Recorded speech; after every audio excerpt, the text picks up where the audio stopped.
एक बार एक साधु से एक सम्राट बहुत प्रभावित हो गया। जापान की घटना है ये। जब भी सम्राट अपने घोड़े को लेकर अपने राज्य का चक्कर लगाने के लिए निकलता तो उस साधु को रोज देखता। वो साधु एक वृक्ष के नीचे बैठा रहता, अपनी मस्ती में मस्त।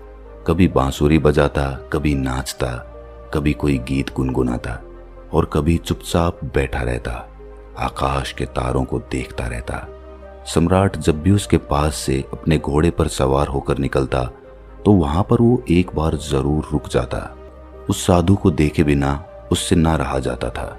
छुपकर वो उस साधु की मस्ती को देखता और फिर वहां से चला जाता। धीरे धीरे इतना रस आने लगा उसे उस साधु में कि समय कब बीत जाता था उसे पता ही नहीं चलता था। वो सम्राट चुपचाप एक झाड़ी के पीछे छुपकर उस साधु की मस्ती देखा करता था।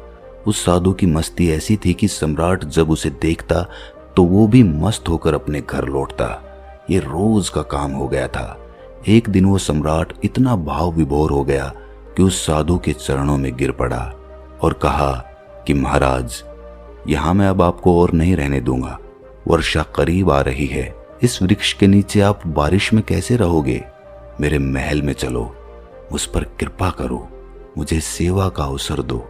ये सुनते ही वो साधु उठकर खड़ा हो गया, अपनी झोली उठा ली और कहा कि चलो। ये देखकर सम्राट को बड़ा सदमा लगा। सम्राट कह तो रहा था कि महल चलो, लेकिन प्रसन्न होता ये सुनकर कि फकीर कहता, कैसा महल, कहाँ का महल? हम जहाँ हैं वहीं मस्त हैं। हम महल वगैरह में नहीं रह सकते, हमने तो कपड़ों का त्याग किया है। सम्राट के मन में तो ये सब सुनने की इच्छा थी। अगर साधु ने ऐसा कहा होता तो सम्राट उसके पैरों पर गिरकर कुछ और विनती कर लेता, लेकिन साधु तो तुरंत चलने को तैयार हो गया। तो सम्राट थोड़ा सदमे में आ गया। उसने सोचा, कहीं मैंने कोई गलती तो नहीं कर दी? इस आदमी ने मेरे साथ कोई चालबाजी तो नहीं की? ये कोई महल में घुसने की तरकीब तो नहीं लगा रहा कि यहाँ पर बैठकर बांसुरी बजाता रहा और कहीं ये इसका बांसुरी बजाना, ये मस्ती में नाचना, ये कहीं मुझे फंसाने के लिए कोई तरकीब तो नहीं है? क्या ये मछली को फंसाने के लिए कांटा तो नहीं फेंका गया था? फालतू ही चक्कर में पड़ा। सम्राट ने सोचा कि अब तो कुछ कह भी नहीं सकता। इसने एक मौका भी तो नहीं दिया। इसने ये भी तो नहीं कहा एक बार भी कि नहीं, मैं बहुत मजे में हूं। क्या बारिश, क्या सर्दी, हमारे लिए सब एक है। सम्राट ने सोचा कि क्या साधु है ये, आराम की बात आते ही तुरंत हाँ बोल दी। सम्राट के मन का सारा भाव भी खत्म हो गया। सम्राट ये सब सोच ही रहा था कि वो साधु तब तक सम्राट के घोड़े पर चढ़कर बैठ गया। सम्राट को जिंदगी में पहली बार पैदल चलना पड़ा, जबकि वो साधु बड़े मजे से घोड़े पर बैठकर जा रहा था। सम्राट के दिल को बड़ी चोट लगी कि ये तो मैंने बड़ी जल्दबाजी कर दी, बहुत बड़ी गलती हो गई। लेकिन सम्राट अब अपनी बात से पलट भी नहीं सकता था, क्योंकि वो अपने वचन का पक्का था। सम्राट ने सोचा कि ये भी महल में पड़ा रहेगा, इतने लोग तो पड़े हैं, ये भी पड़ा रहेगा तो क्या फर्क होगा। लेकिन सम्राट के मन में उस साधु के लिए सम्मान खत्म हो चुका था। साधु तो महल में जाकर रहने लगा, पर सम्राट को दिन प्रतिदिन कष्ट बढ़ने लगा, क्योंकि साधु ऐसी मस्ती में रहता था। जब यही साधु उस वृक्ष के नीचे मस्त रहता था तो सम्राट के मन में उसके लिए आदर पैदा हो गया था कि ये कैसा गजब का त्यागी है। साधु तो वृक्ष के नीचे भी बांसुरी बजाता था और महल में आकर भी वो बांसुरी ही बजाता था, लेकिन अब वो मखमल के गद्दों पर बैठकर बांसुरी बजाता था। ये सब देखकर सम्राट की छाती पर सांप लौट जाता था कि कहाँ का आदमी मैं उठा लाया, ये कोई साधु ही है। सम्राट से भी ज्यादा शान से वो रहता था। सम्राट को तो कुछ चिंता फिक्र भी थी। आखिर अपना साम्राज्य, अपना महल, अपनी धन दौलत, सैकड़ों चिंताएं थी, लेकिन उस साधु को तो कोई चिंता नहीं थी। वो तो बांसुरी बजाए, नाचे, मस्त भोजन करे। 6 महीने किसी तरह सम्राट ने बर्दाश्त किया, लेकिन बात बढ़ती गई। सम्राट के लिए सहना मुश्किल हो गया। एक दिन सम्राट ने कहा, महाराज, एक निवेदन करना है। अब मुझमें और आप में क्या फर्क है? साधु ने कहा, फर्क जानना चाहते हो?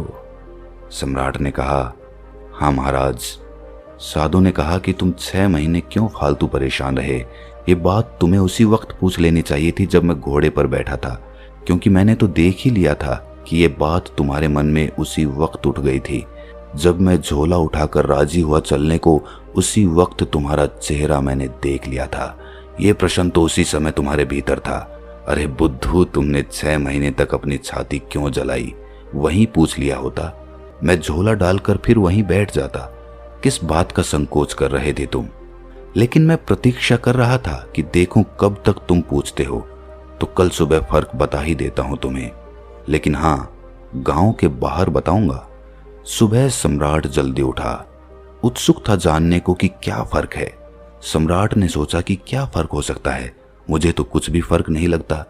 खाना जो मैं खाता हूं वही वो खाता है और मुझसे भी ज्यादा मांगे करता है, ये लाओ वो लाओ। मैं जिस कमरे में रहता हूं उससे भी ज्यादा सुंदर कमरे में रहता है वो।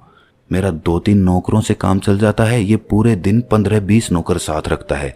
इसकी जरूरतों का तो कोई अंत नहीं, मांगे ही चला जाता है। कपड़े इतने शानदार पहनता है कि मुझे कोई देखे तो समझे कि मैं इसका मंत्री हूँ। ये खुद ही इस महल का सम्राट मालूम पड़ता है। कम से कम महल के बाकी लोग मुझसे डरते तो हैं, इसकी आंखों में तो डर नाम की कोई चीज भी नहीं है। बस पूरे दिन बिना किसी चिंता के मस्त बांसुरी बजाता रहता है। आज मैं भी देखूं कि क्या फर्क बतलाता है। सम्राट सुबह सुबह साधु के कमरे में पहुंच गया। वहां जाकर देखा तो साधु ने वही पुराने कपड़े पहने हुए थे जो वो उस वृक्ष के नीचे बैठकर पहनता था। उसी झोले को अपने एक हाथ में उठा रखा था और दूसरे हाथ में बांसुरी लिए तैयार खड़ा हुआ था। सम्राट ने कहा, चलिए महाराज। दोनों महल के बाहर निकल आए। चलते चलते एक गांव की नदी पार हो गई।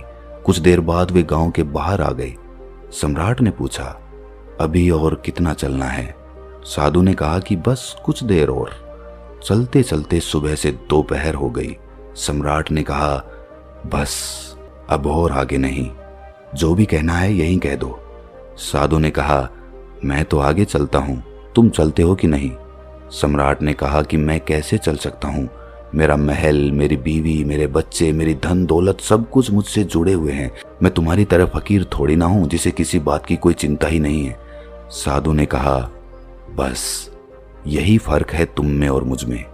मैं कहीं भी जा सकता हूं, तुम नहीं जा सकते हो। मैं हर परिस्थिति में खुश रह सकता हूं, लेकिन तुम नहीं। जब मैं उस वृक्ष के नीचे रहता था तब भी मस्ती से रहता था और अपनी जिंदगी के एक एक पल को जीता था। जब मैं तुम्हारे महल में चला गया वहां भी मैंने अपने अनमोल जीवन के एक एक क्षण को पूरी मस्ती और खुशी के साथ जिया। अब जब मैं कहीं और चला जाऊंगा तब भी ऐसे ही जीऊंगा। हम जहां जिस वक्त रहते हैं पूरे तरीके से वहीं रहते हैं।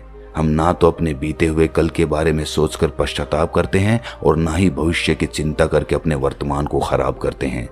हम तो बस आज में जीते हैं, क्योंकि हम समझ चुके हैं कि जीवन तो आज में है, अभी इसी पल को जीने में है। बस यही छोटा सा फर्क है तुझ में और मुझ में कि तुम्हें परिस्थितियां चलाती हैं और हम परिस्थितियों को चलाते हैं। तुम खुश रहोगे या दुखी रहोगे, क्या तुम्हारे आसपास होने वाली घटनाओं पर निर्भर नहीं करता है ये? लेकिन हमारे लिए ये घटना जिंदगी के सफर का एक हिस्सा मात्र है।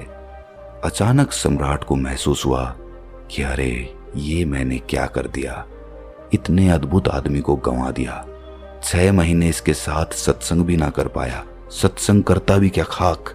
मेरे मन में तो यही चल रहा था कि ये तो एकदम साधारण आदमी निकला, खोटा सिक्का निकला जिसके ऊपर सोने की पॉलिश खुदी हुई थी, लेकिन अंदर से मिट्टी निकला। तुरंत ही सम्राट साधु के पैरों पर गिर पड़ा। बोला, नहीं महाराज, आगे नहीं जाने दूंगा। साधु ने कहा, देख मुझे कोई परेशानी नहीं है, ये रहा तेरा घोड़ा, मैं फिर इसी पर महल में वापस चला जाऊंगा, लेकिन फिर तुझे परेशानी होगी। ऐसा सुनते ही सम्राट के मन में वही विचार आया कि अरे ये साधु तो फिर से आसानी से मान गया। साधु ने सम्राट के चेहरे की तरफ बड़े ध्यान से देखा और फिर बोला, लेकिन नहीं, मैं नहीं आऊंगा, क्योंकि तू फिर नहीं सुधरेगा। फिर तुझे परेशानी होगी और तू फिर से चिंता में पड़ जाएगा। हमारा क्या, हम तो सन्यासी हैं, हमारे लिए तो महल और जंगल सब एक जैसे हैं। हमें कोई समस्या नहीं, क्योंकि जिसे समस्या है वो सन्यासी नहीं है। मेरी बांसुरी जैसे महल में बजती थी वैसे ही जंगल में भी बजेगी और बजती ही रहेगी। ये कहकर वो साधु वहां से चल देता है और सम्राट वहीं खड़ा खड़ा उस साधु को जाता हुआ देखता रहता है। दोस्तों, अगर हम अपने जीवन को भी देखें तो हमें हमारी परिस्थितियां चला रही हैं। असलियत में एक इंसान अपनी परिस्थितियों का गुलाम होता है।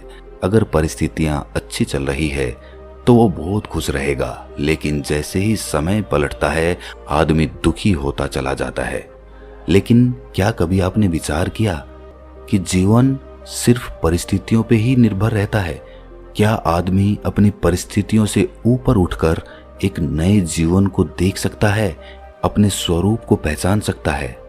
जरा इस बारे में जरूर सोचना और आखिर में आप पाओगे कि तुम भी अपनी परिस्थितियों से बाहर निकलकर एक नए स्वरूप को, एक नए जीवन को देखना तो चाहते हो, लेकिन तुम्हारी परिस्थितियां तुम्हें बार बार पीछे खींच लेती हैं।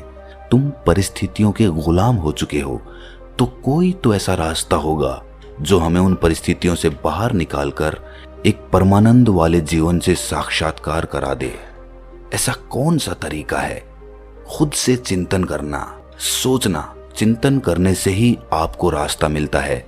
मैं आपको सब कुछ नहीं बता सकता, सिर्फ एक राह दिखा सकता हूं, लेकिन उस पर चिंतन तो आपको ही करना होगा। तो दोस्तों, कैसी लगी ये कहानी आपको कमेंट सेक्शन में ज़रूर बताना, और अच्छी लगी हो तो इस चैनल को सब्सक्राइब ज़रूर कर लेना।